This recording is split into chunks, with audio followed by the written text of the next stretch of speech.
कबीर साहब पैदल चलते चलते समाज के हित के लिए सोचे, समाज को ज्ञान बांटे, और वही समाज सदगुरु कबीर साहब जिस चीज़ का खंडन किए हैं, जिस चीज़ को दूर हटाना चाहते थे, और उसी को सदगुरु कबीर साहब के नाम पर ही लागू कर दिए। क्योंकि भक्त जो हैं भावुक हो जाते हैं, श्रद्धा तो है लेकिन विवेक नहीं है, समझ नहीं है। तो ये अंधश्रद्धा नहीं होना चाहिए, विचार करना चाहिए, विवेक करना चाहिए, शब्दों के पारखी होनी चाहिए। तो आंख मूंद कर लोग मानते हैं। कई बार क्या होता है, प्रत्यक्ष में कहा जा रहा है, प्रत्यक्ष में जो हो रहा है, लेकिन वही सुनी सुनाई बातों में ही अटक जाते हैं लोग, कभी विचार नहीं करते हैं। एक बार क्या हुआ कि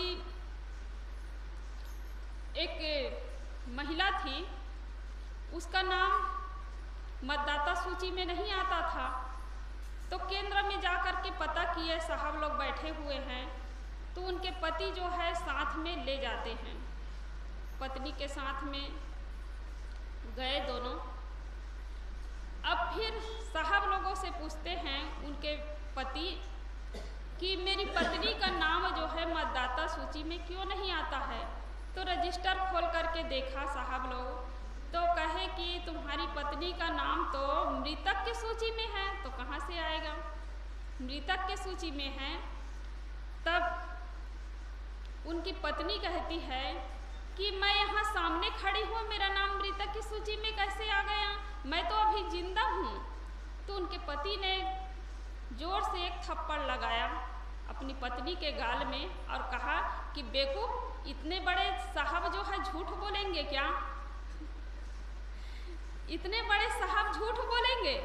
अब पत्नी खड़ी है, अब देखिए उनके विचार को, उनके विवेक को, कि पत्नी खड़ी तब भी दिखाई नहीं दे रहा है, इतने बड़े साहब क्या झूठ बोलेंगे।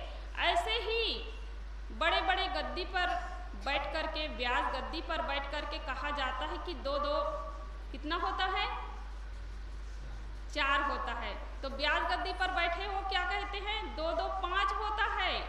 तब पब्लिक जो है जितने बैठे हैं वो आंख मूंद करके सत्य वचन महाराज, और छोटा बच्चा यदि कह दे कि 2 2 4 होता है, अरे ये तो छोटा बच्चा है, लेकिन बहुत बड़े महापुरुष है कह दिए तब कि 2 2 5 होता है, तो आंख मूंद कर, यही दशा इस संसार के है, और आंख मूंद करके मान रहे हैं।